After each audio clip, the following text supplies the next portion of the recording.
ശ്യാമേ, ശാലിനി നിന്റെ കൂടപ്പിറപ്പാ. സ്വന്തം അമ്മയുടെ ഗർഭപാത്രത്തിൽ തന്നെ പിറന്ന സ്വന്തം സഹോദരി. എടി, കുറച്ചുകൂടൊക്കെ മര്യാദയൊക്കെ വേണം. ഒരടിസ്ഥാനമില്ല സ്വന്തം കൂടപ്പിറപ്പിനെ കുറിച്ചേ. ഇത്ര ഇല്ലാ കഥകളൊക്കെ മേലെ ഉണ്ടാക്കി പറഞ്ഞു പോരുത് കേട്ടോ. ഒരു ഗർഭൻ ടെസ്റ്റ് കാര്യം വന്നേക്കുന്നു.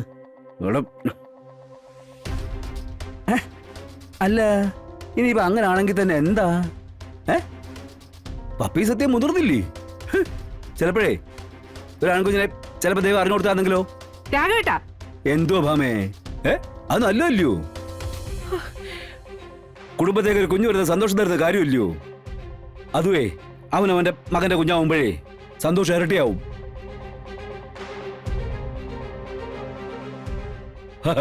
ഒരു കാര്യം പിന്നോട് വന്നേക്കുന്നു. ഒരാൺകുഞ്ഞ് വേണം, അത് ആവശ്യം തന്നെ. രാഘവേട്ടൻ കാര്യങ്ങൾ മനസ്സിലാക്കാതെയാ സംസാരിക്കുന്നത്. ശ്യാമ, നീ പറഞ്ഞതിൽ എന്തെങ്കിലും സത്യമുണ്ടോ? ഇല്ലെങ്കിൽ പിന്നെ ആ പഴയ ഗൈനക്കോളജിസ്റ്റിനെ തന്നെ കുഞ്ഞേച്ചി കാണില്ലല്ലോ സത്യമേ.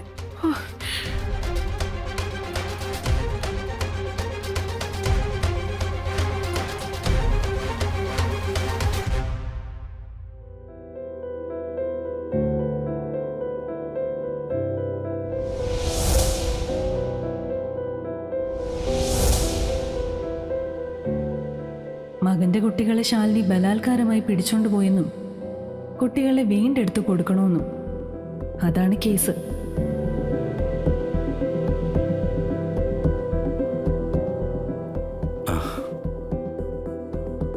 ശാലിനി,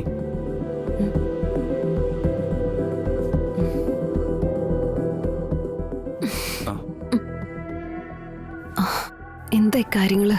എന്റെ വക ഉണക്കമുളക് ചുട്ടരച്ച ഒരു സ്പെഷ്യൽ ചമ്മന്തി കൂടെ ഉണ്ട്. അപ്പൊ സദ്യ ഗംഭീരാവുമല്ലോ. അത് കഴിച്ചു കഴിഞ്ഞാലല്ലേ പറയാൻ പറ്റൂ. ഉണ്ടാക്കിയ ആൾക്ക് ആത്മവിശ്വാസം ഇല്ലെങ്കിൽ പിന്നെ എങ്ങനെയാ അതൊന്ന് ഉറപ്പിച്ച് കഴിക്കുക? അല്ല, ഞാൻ ഹാപ്പിയാ. ശാലിനി ഹാപ്പി ആവണമെങ്കിൽ കഴിച്ചു നോക്കണല്ലോ എന്നാ ഞാൻ പറഞ്ഞത്. എന്നാ പിന്നെ അങ്ങ് കഴിച്ചു കളയാ. അതൊക്കെ, പക്ഷെ എനിക്കൊരു റിക്വസ്റ്റ് ഉണ്ട്. എന്തിന്? എന്തിന്റെ പേരില്? അല്ല, ഇതെന്റെ ഒരു ആദ്യ സംരംഭമാണല്ലോ. കഞ്ഞിയും കറിയും ഉണ്ടാക്കിയതോ?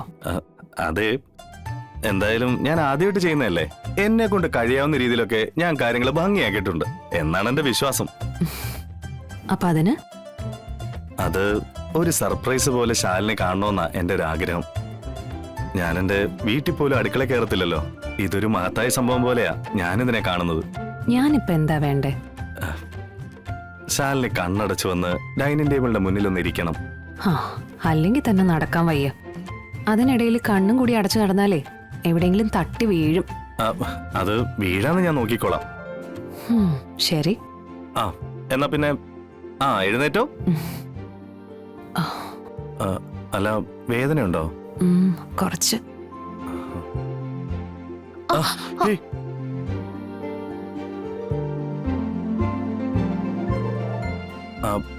ഇനി എന്തായാലും കണ്ണടച്ചോ.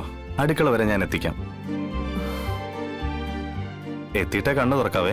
അല്ല, ഞാൻ കണ്ണടച്ച് നടന്ന വീഴില്ലേ? ഞാൻ പിടിച്ചിട്ടില്ലേ? എന്നെ വിശ്വാസമില്ലേ? അതുണ്ട്, പക്ഷെ. എന്നാ പിന്നെ വാ, കണ്ണടച്ചോ.